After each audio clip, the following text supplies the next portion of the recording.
Okay, today I'm going to be talking all things treadmill. Motorised, non-motorised, Bluetooth, interactive, fold up, and so on. Yeah, that's right, there are a load of different treadmills out there available to you to buy, but which one is right for your running style, your available space, and of course, your budget? Well, I've got a load of treadmills available for myself to run on today, which I'm going to show you and talk you through too. I'm also going to talk you through something that's converted myself to treadmill running, and you can use on any treadmill, and that is using the virtual running platform Zwift. So let's get stuck in.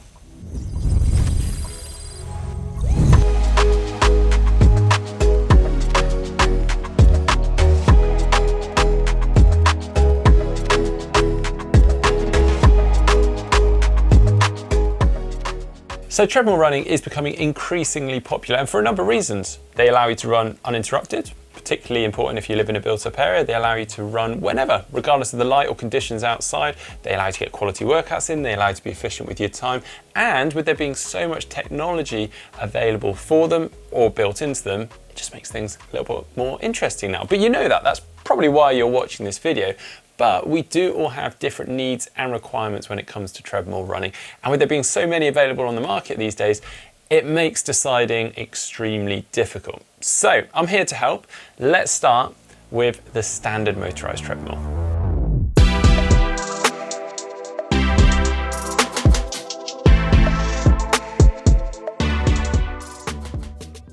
So here I've got the Technogym Run Excite 600 treadmill. It's a pretty standard treadmill. I imagine many of you out there have run on something very similar to this before. Now, essentially with these motorized treadmills, the motor powers the movement of the belt, and then it's your job to match the speed of that belt with your legs. Pretty simple stuff, and as I'm sure you're aware, you can adjust that and the speed of that quite easily as you're running.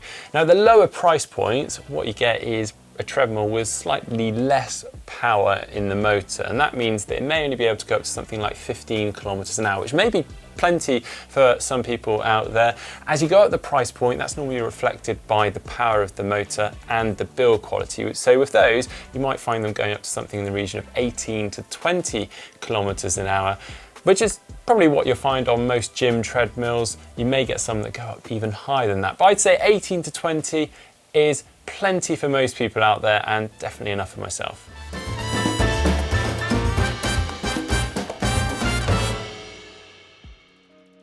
So it's definitely worth checking the top speed of the treadmill, particularly if you're someone that is looking to do reps or intervals at this sharp end. And personally speaking, it's this controlled pace and environment that I've really begun to enjoy. And actually, my running has really benefited from running on a treadmill.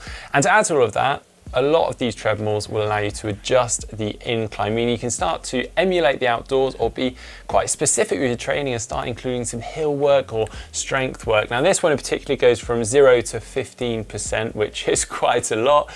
But again, it's something worth checking if you are someone that wants to do that. And that's more or less it with a standard motorized treadmill. It's a solid bit of kit, but if you do want to take things up a level, you can connect it to Zwift. And as I mentioned earlier, Zwift has totally transformed my experience of treadmill running. Essentially with Zwift, you are running in a virtual world. You can run with a mate, if you have any, or anyone for that matter, who is running on Zwift at the same time as you all over the world. You can join events, chat to one another, you can even have races with people on there. Now with a standard motorized treadmill, you will actually need some additional kit to get yourself connected to Zwift because it doesn't have Bluetooth connectivity built into it. So your options are a run pod, like this one from Zwift. This comes in at just shy of $40, and you just attach this to the laces of your shoes and it tracks your cadence and your speed. And we also have other similar devices such as Stride, which actually tracks your power of running too. With that comes a significantly higher price tag. Also have some insoles and shoes which have a very similar technology built into them and work in the same way. Certain newer types of the Apple Watch or sports watches as well actually have Bluetooth built into them and can connect up to Zwift. This is a great way to try Zwift, but I wouldn't say it's always the most accurate. And then we have this rather nifty product. This is called Run. You can pick this up from Zwift. It's a treadmill tracker. It comes in at around $99. The idea of this is you place it towards the back of your treadmill. It can stick down. And by using some markers that you place down onto the belt of the treadmill, it can track those markers as they pass by two sensors within this product. And that therefore is tracking how fast that belt's moving and how fast you are moving to keep up with that belt. So in theory, this is probably the most accurate option. And then finally, we have an app for your phone. It's called Treadmill Smart Speed app. And basically you can set the speed on the app to whatever you're running on the treadmill, and it will ping that to Zwift itself. It's a slightly clunkier way of doing things, and obviously you'll have to change the speed in the app every time that you change speed on your treadmill, but it does work. So some good options there, but it's worth noting they are not always the most accurate. They're pretty good, but you might occasionally notice some fluctuations in pace or the speed on the treadmill not quite being exactly the speed that you're seeing within Zwift. That said, they do provide a very good option if you're wanting to use an existing treadmill with Zwift, or you're wanting to maybe use a gym treadmill on Zwift. But of course, you could have this Bluetooth functionality built into the treadmill from the outset, meaning you wouldn't need any of this extra kit and making it far more accurate. So let's go and take a look at those.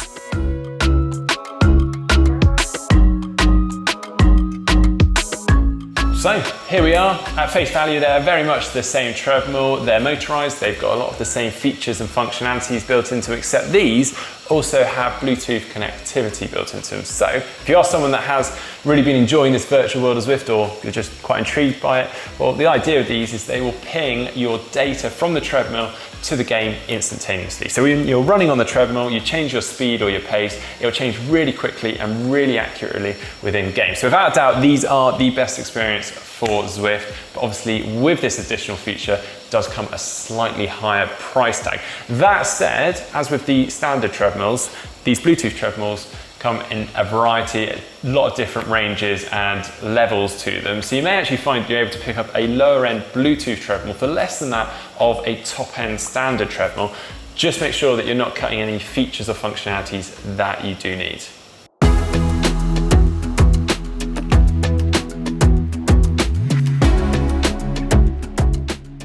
Okay, but what about space? Well, having seen a load of your paying caves that you guys have kindly sent in to us over the past couple of years, space can quite often be a factor. And for that reason, many of you have opted for the slightly more compact and even foldable treadmills.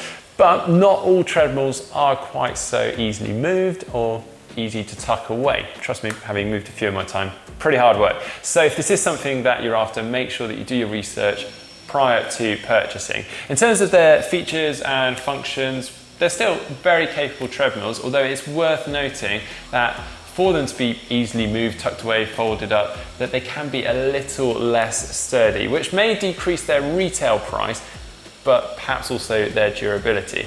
Now, there is one more treadmill that we have yet to feature, and it's on the increase in terms of popularity, and that is the non-motorized treadmill. So the name says it all really, there is no motor. So you actually power the movement of the belt rather than the belt dictating how fast you run. So in theory, it's a little bit like running outside with your natural fluctuations in your own pace. Now you may also have seen those curved treadmills. Well, that is also another optional variation of these non-motorized treadmills. And actually they're becoming increasingly popular. And you may well have seen those videos on social media of sprinters running at crazy speeds. And yeah, that is something that they're actually really good for, because you don't actually have to hit any buttons to change your pace or your speed. And actually there's no max speed for that matter. Now, the only drawback with these, it's actually quite commonly reported, is that the effort required when running is significantly higher, and actually the speed displayed can feel quite hard. But equally, some people absolutely love them. If you do want to connect it up to Zwift, you can still use those wearables or even the Run Tread Tracker.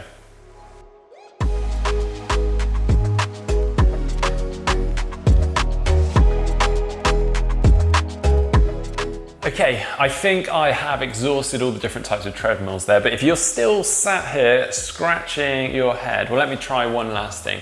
Let's figure out what your ambitions are as a runner. If you're just looking to improve your general fitness and just looking to do some easy miles on the treadmill, well, you don't necessarily need all the bells and whistles. But if you're looking to connect up to the likes of Zwift or any third-party apps, you can still use some of those wearables I was discussing, the FootPod, or even that Run Treadmill tracker, or just an app on your phone. The same applies if you're a little bit more goal-orientated, maybe have some targets in mind.